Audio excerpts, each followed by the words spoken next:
Hello, ladies and gentlemen, and welcome back to the podcast. And today, I'm going to go to my review of AEW's Dynamite. Starting off the night, we had the Hurt Syndicate. The Hurt Syndicate come out to the ring. MVP grabs a microphone. MVP introduces the Hurt Syndicate. MVP says that they're here to help AEW talent. Then a video package was played showing Bobby Lashley beating up Swerve. Swerve comes out to the ring. He's at the stage. Swerve grabs a microphone, calls out Lashley for a match at Full Gear. Moving on from that, we go into our first official match of the night. It is Orange Cassidy teaming up with Darby Allin versus Pac and Claudio Castagnoli. Before the match even gets started, Orange Cassidy is standing on the stage. Pac and Claudio walk up to the stage to attack Orange Cassidy, but Darby Allin jumps off one of the stage structures, takes out Pac and Claudio. The match itself was a good match, back and forth matchup between both teams with Pac and Claudio keeping the pace of the match. Darby hits a coffin drop to the outside. Orange Cassidy hits a Stundog Millionaire in the middle of the ring, with Darby hitting a code red as well in the middle of the ring. Orange Cassidy then hits an orange punch on Wheeler and Claudio. Marina Shafir then hits the referee. Moxley comes out to the ring, chokes out Orange Cassidy. The Blackpool Combat Club then attack Darby Allin, and the match ultimately ends in a no contest. Moving on from that, going to our next match of the night, is a fight without honor match. It is the Learning Tree versus the Conglomeration. I thought it was a decent match. Back and forth matchup between the Learning Tree and the Conglomeration, with the Learning Tree keeping the pace of the match. Mark Briscoe hits a senton off a chair to the outside, taking out Big Bill. Big Bill then gets up, hits a choke slam through a ladder on Briscoe. Big Bill then hits a boss man slam on O'Reilly in the middle of the ring. Brian Keith then hits Ishii and Briscoe with a kendo stick. O'Reilly then puts Big Bill in a guillotine, but O'Reilly and Big Bill go through a table structure to the outside. Mark Briscoe then hits a Jade Driller on Jericho in the middle of the ring. Mark then hits a Froggy Bow off the ladder on Jericho for a near fall. Ishii then hits a Brainbuster on Jericho in the middle of the ring, pins for the 3. And your winners of the match are the Conglomeration. Hats off to the Conglomeration for getting the win in this matchup. Moving on from that, we go into our next match of the night. It is Adam Cole versus Malachi Black. I thought this was probably the best match of the night, in my honest opinion. It was a good match, back and forth matchup between Cole and Malachi Black, with Malachi keeping the pace of the match. Malachi then goes for a maneuver off the apron, but Cole hits a super kick on Malachi Black. Malachi and Cole then both exchange in the middle of the ring, with Malachi hitting a fade to black on Cole for a near fall. Cole then hits a Panama Sunrise off the top rope on Malachi Black. Malachi Black then gets up, he sits up in the middle of the ring, tells Cole to come on. Cole then hits a running knee on Malachi Black, pins him for the 3, and your winner of the match is Adam Cole. After the match, Malachi Black and Adam Cole embrace after the match. Malachi seems to me that he's leaving AEW here relatively soon, which I will talk about later on in the podcast. Cole then grabs a microphone. Cole praises Malachi Black. Cole then says that 2 down, 1 to go. Cole says that if he and Strong get 3 wins together, it will be a triple threat match against MJF at Full Gear. After that, MJF was shown on the Titantron making a phone call saying they need to make a visit. After that, we have Jay White backstage with Renee Paquette. Renee asks Jay about Adam Page, but Page attacks Jay White. Juice then stops Page from a chair shot. Page then takes off from Jay White and Juice Robinson. Moving on from that, we have Chris Statlander backstage with Renee. Renee was asking Statlander a couple of questions about Monet. Looks like it will be Chris Statlander versus Mercedes Moné at Full Gear for the TBS title. Definitely looking forward to that matchup. And then all of a sudden, Camille pulls up and hits Chris Statlander with a car. After that, Chris Statlander gets up, attacks Camille and Mercedes Moné. Moving on from that, we have a Christian Cage segment. Christian comes out to the ring with the Patriarchy. He welcomes Kip Sabian to the Patriarchy. Christian then praises Kip. Hook is here. He's standing on the stage. Christian says that Hook is a problem. Christian then says he wants Hook to be his son. Christian then says that he did the attack on Taz. He talks about Taz's career. And Christian says that he wished Taz had died. After that, Hook gets upset. He attacks AEW security to try to get to Christian Cage. Moving on from that, we have Jamie Hayter versus Penelope Ford. It was an okay matchup. Back and forth matchup between Hayter and Ford, with Ford keeping the pace of the match. But Jamie Hayter hits the finish on Ford, pins for the 3, and your winner of the match is Jamie Hayter. Hats off to Jamie Hayter for getting the win in this matchup. Moving on from that, we go into our main event of AEW's Dynamite. It is Kyle Fletcher teaming up with Takeshita versus Ricochet and a mystery partner. And that partner is none other than the return of Powerhouse Hobbs. Powerhouse Hobbs returns to AEW. The match itself was a good match. Back and forth matchup between both teams with Ricochet and Hobbs keeping the pace of the match. Ricochet then hits a shooting star off the top rope for a near fall. But Ricochet ultimately hits the finish, pins for the 3. And your winners of the match are Ricochet and Powerhouse Hobbs. After the match, Kyle Fletcher hits Hobbs and Ricochet with a chair shot. Mark Davis comes out to the ring to approach Kyle Fletcher. Archer is here as well. Archer and Brian Cage attack Mark Davis. Cole is here. Cole attacks Takeshita. Ospreay is here as well, and Ospreay goes to attack Kyle Fletcher. Couple of things I want to talk about, man, when it pertains to AEW Dynamite before I get the hell up out of here. You know, I'm going to be honest with y'all, man, and I said this now, I believe, the past couple of weeks when it pertains to Dynamite. Dynamite's getting hard to watch, man. You know, and there's a laundry list of shit that I could talk about on the reason why AEW Dynamite is becoming a chore to watch at this point. It's not getting to a point where it's enjoyable anymore. Starting with the big elephant in the room, obviously the Jon Moxley storyline is going to have multiple angles as far as the storyline is concerned with Jon Moxley. Nobody really truly knows what the hell's going on here. We know that Jon Moxley has targeted AEW originals such as the Dark Order, Alex Reynolds, John Silver, and Evil Uno. He's also attacked Top Flight and Action Andretti. So he's going after the AEW originals. That we do know. It looks like Moxley has his target on Orange Cassidy. That match will take place between Moxley and Orange Cassidy for the AEW World Championship at Full Gear. With that being said, though, man, there's a lot of logic gaps in that storyline with Jon Moxley, to be honest with you. Now, for the past couple of weeks, whether it's Pac or Marina Shafir, for the past, I think, 2 or 3 weeks, we've seen either Pac or Marina Shafir walk around with this briefcase. Now, no one even knows what's in this goddamn briefcase at all. Is it the AEW World Championship? Is it a contract? Is it, nobody knows really truly what the hell's going on here with the briefcase. We don't know who is this higher up that's pulling the trigger, if you will, on all the shit that Jon Moxley's doing with the Blackpool Combat Club. Is it Shane McMahon? Is it Sami Callihan? Nobody truly knows who's in charge of this. I mean, if we go back to what Jon Moxley initially said to Tony Schiavone by telling Tony Schiavone that this is no longer their company, that's a lot of, unanswered questions, if you ask me. Now, this storyline with Jon Moxley has been going on since All Out. Ever since the attack they had on Bryan Danielson, then it leads up to Wrestle Dream, where Jon Moxley defeated Bryan Danielson to become the new AEW World Champion. And as the weeks go on, it's him attacking Orange Cassidy or him attacking AEW Originals. I feel like the storyline with Moxley right now has run its course, man. It's run flat on its face. There's nothing else that's really more enticing about this storyline to really sink the fans' teeth into and really get emotionally invested in this storyline, man. Nobody knows where the hell this shit's going. And I said this last week when it pertained to the Young Bucks. I know the Young Bucks had left Dynamite after losing the belts against Private Party.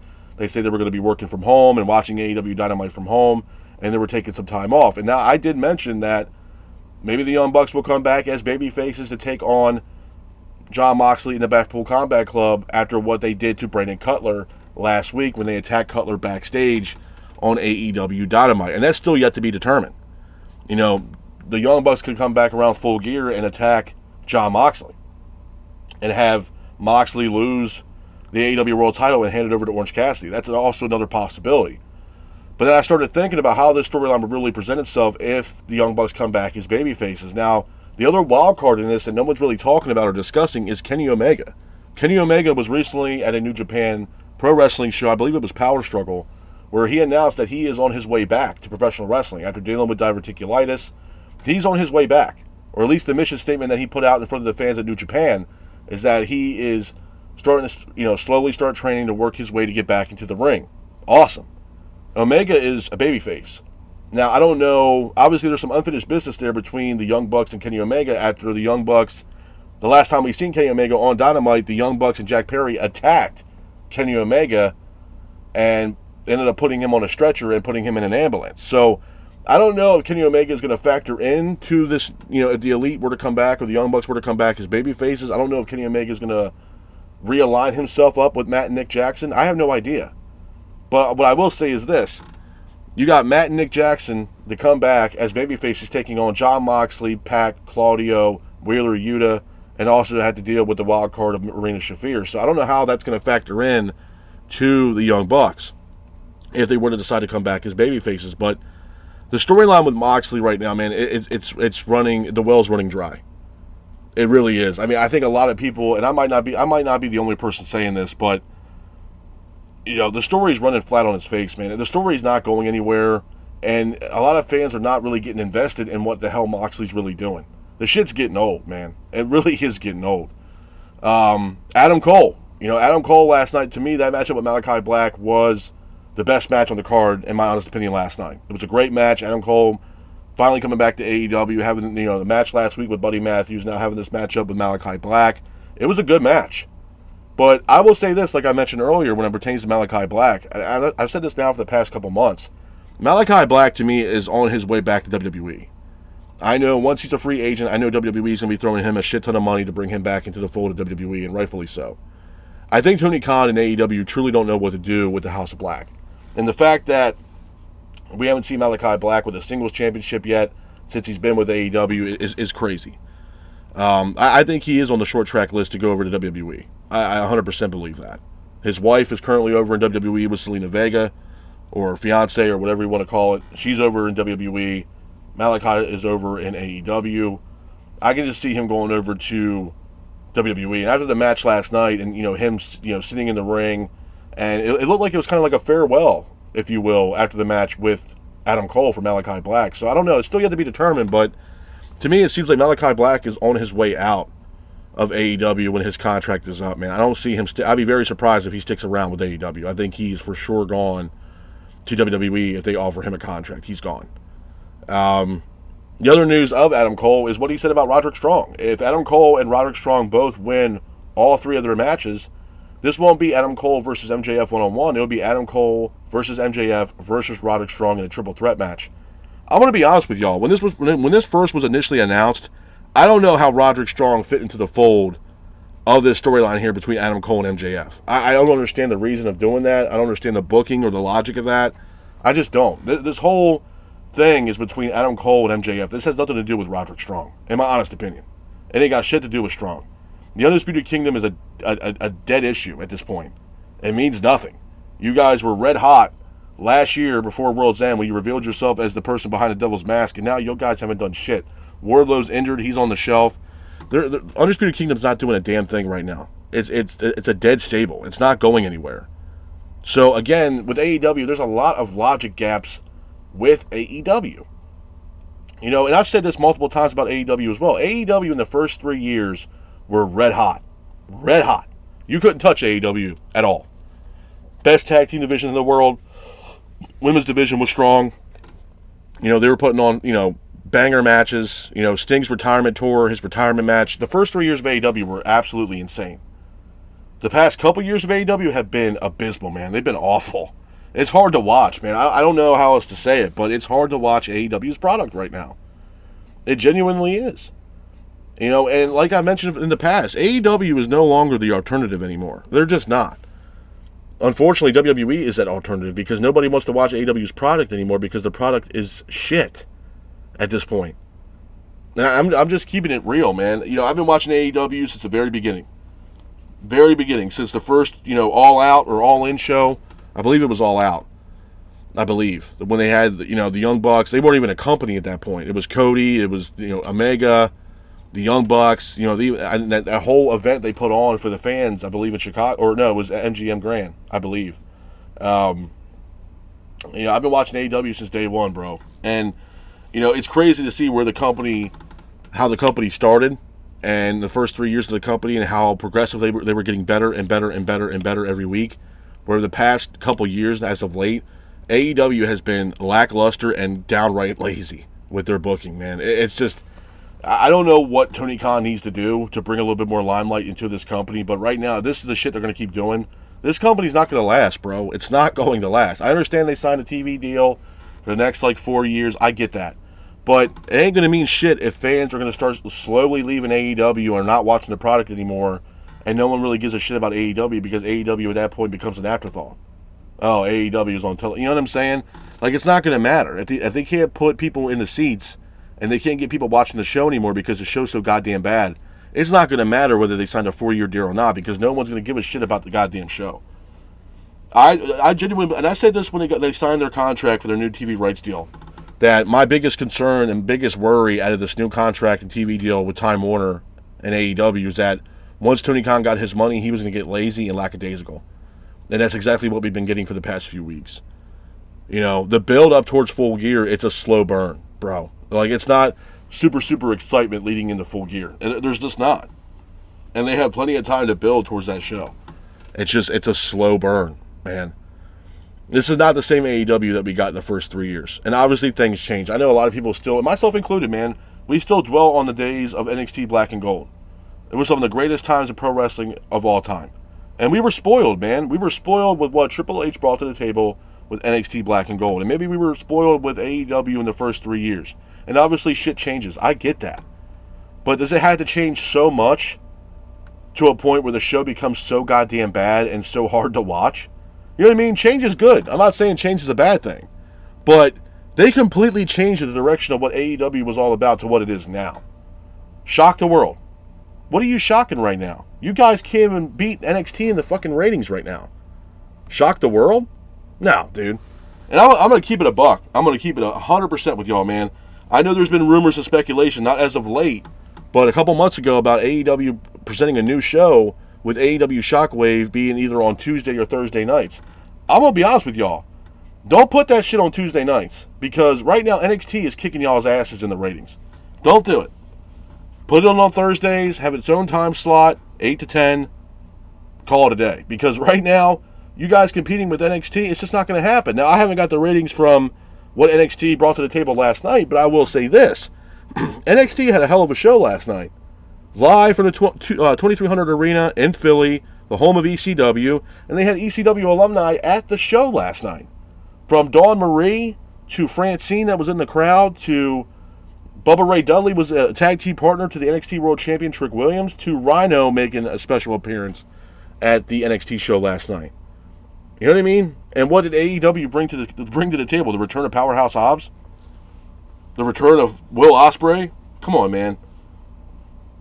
You know what I'm saying? It's not like Ospreay was a surprised return. We knew he was injured. We already knew he was working with the company. He wasn't out that long. You know what I'm saying? Like, where is the excitement and where is the emotional investment into this goddamn show? Like, I feel like they don't give a shit. And I know AEW and Tony Khan's trying to shop a TV deal for Ring of Honor. Why?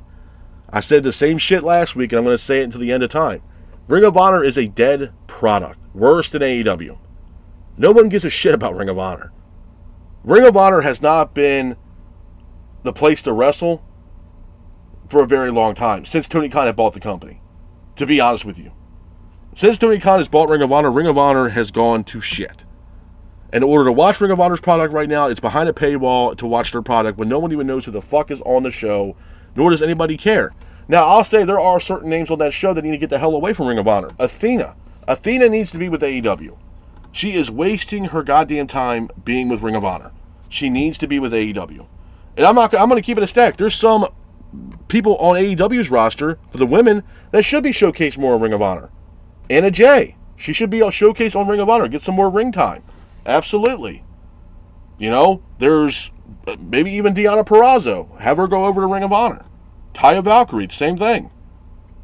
You know what I mean? Abaddon can stay over in Ring of Honor. 100%. You know what I mean? Like, you can get whatever TV deal you want, but no one's going to give a shit about the product, man, because Ring of Honor has not been the same since Tony Khan had purchased the goddamn company. No one gives a shit about Ring of Honor, and it's behind a fucking paywall. No one cares. Nobody cares, bro. Seriously. Like I've been telling y'all, man, I'm a huge fan of professional wrestling, and I'm a huge fan of wrestling when it's done right. When it's done right. When you have storylines and logic to what the hell you're doing and have the fans get invested in your product. You know, I said the same thing about WWE when they did the Crown Jewel event. I know there's a lot of people out there that hate the Crown Jewel events. They hate them. But I understand the logic of them doing those events. It makes that company a shit ton of revenue when they go over to Saudi Arabia to do these Crown Jewel shows. It makes the company a shit ton of money. Absolutely. You look at the Crown Jewel show being sold out and then the Monday Night Raw episode being sold out as well. Sold out. They're making their goddamn money.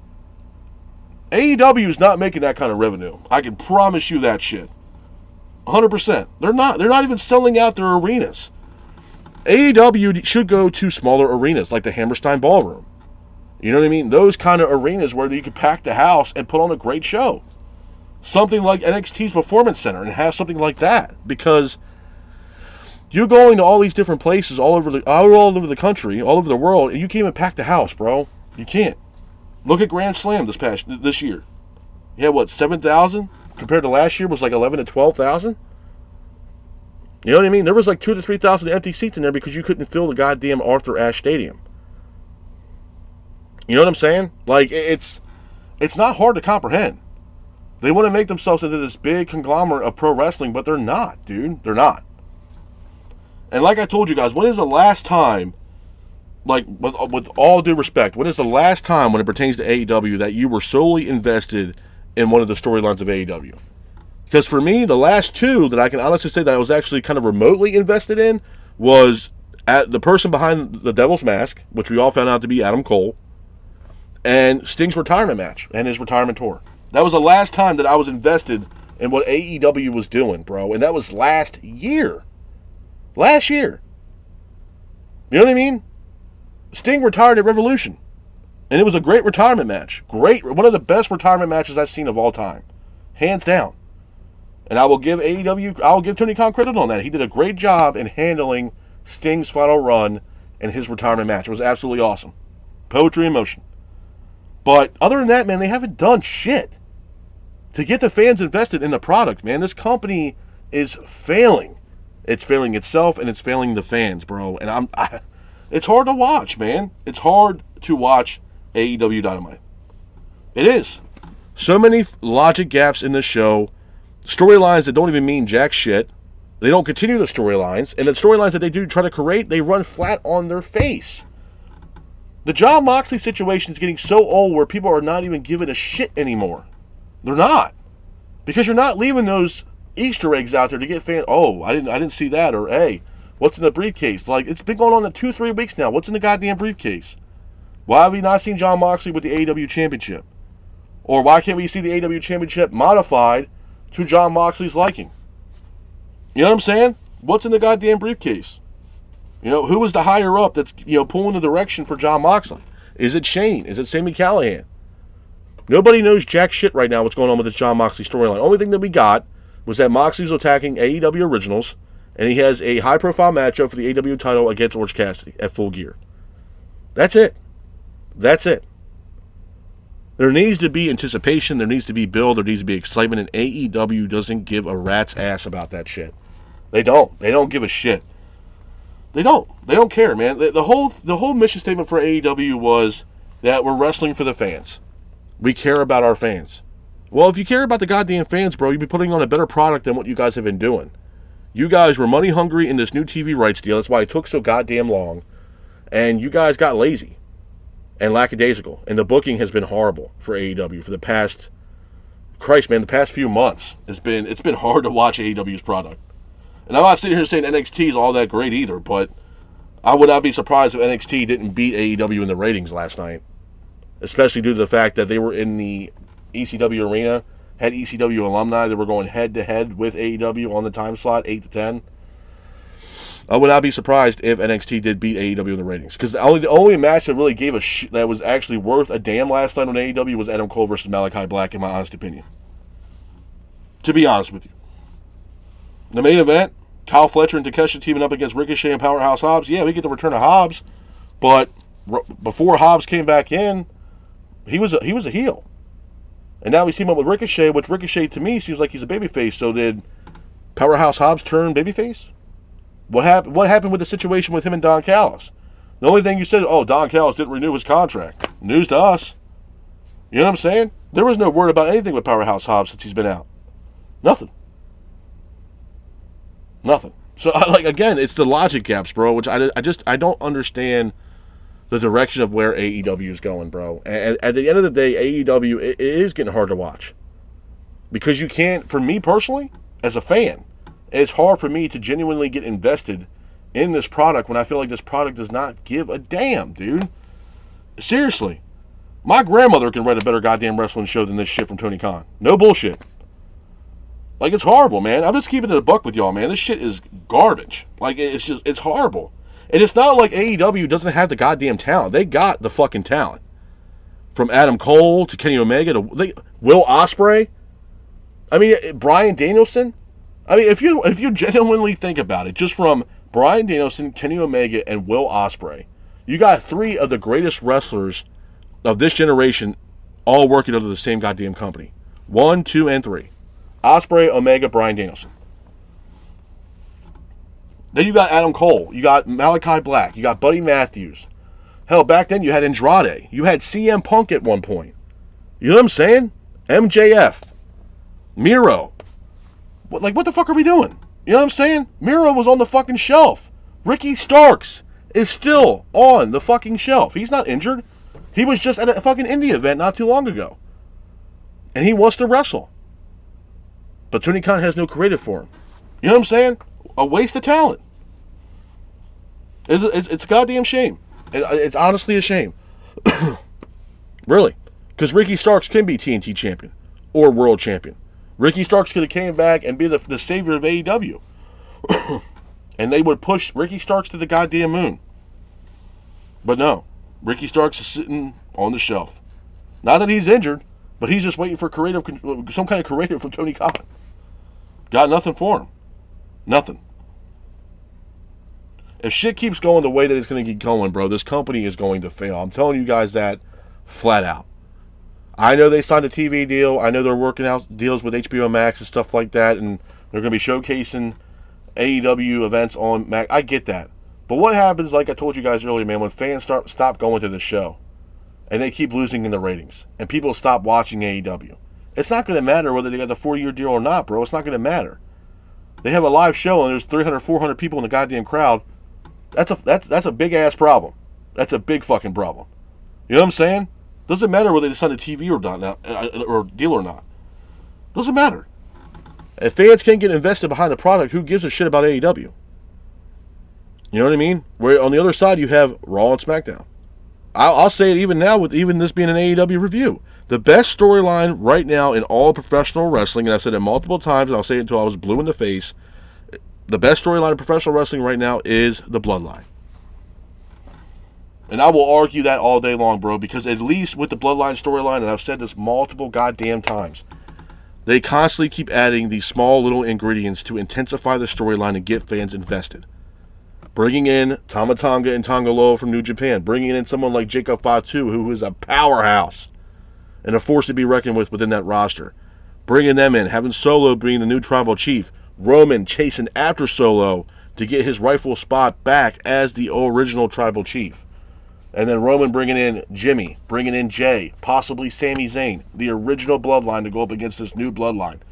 It's perfect. It writes its goddamn self. Survivor Series is going to be absolutely fucking insane this year. I cannot wait. War Games is going to be absolutely awesome. AEW needs to take a page out of that goddamn book and book their shows like that. I'm sorry. And I hate saying it because a lot of people say it, but it's true, bro. Long-term booking means a whole hell of a lot in professional wrestling, man. It does. I'm sorry to say it. I know a lot of people say it, but they're right. They're absolutely right. Because you can, and again, you can book something for months. I mean, the fucking Bloodline storyline's going on for 3 goddamn years, bro, and it's progressively got better. There's no loopholes. AEW can't even do that. Because they build a storyline and there's massive logic gaps and loopholes in the entire storyline, and the whole storyline falls flat on his face. You know what I'm saying? Like, it's just, I don't get it. I really don't get it. And I think with Tony Khan, the issue with Tony Khan is this. Yeah, he's a wrestling fan at heart, which I respect the hell out of that for him. And I think at times, business-wise, he's a smart businessman. But I think this is a guy, and I mean this with the utmost respect to Tony Khan. To me, Tony Khan is a guy where he was a wrestling fan at heart, which I respect the hell out of that.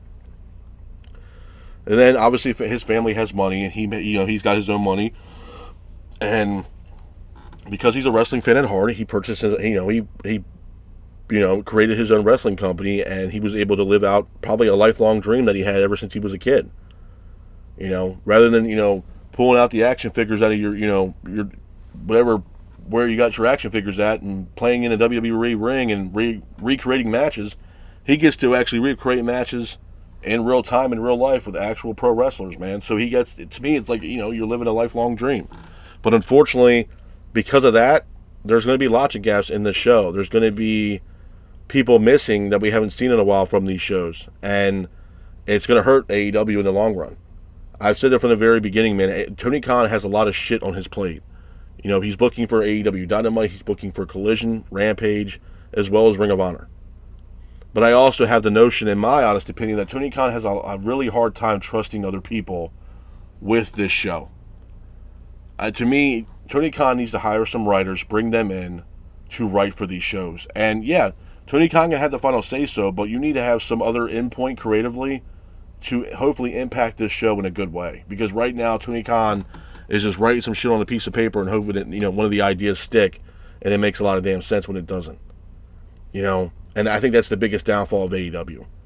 Is Tony Khan. I think Tony Khan is sabotaging his own show, and he believes what he's doing is working. And in his mind, it's working. When you're not looking at the ratings, you're not looking at the fact that you can't sell out arenas. You know, you could say he's a smart businessman, but on the other side of the coin, if he was that smart of a businessman, you would try to book smaller arenas.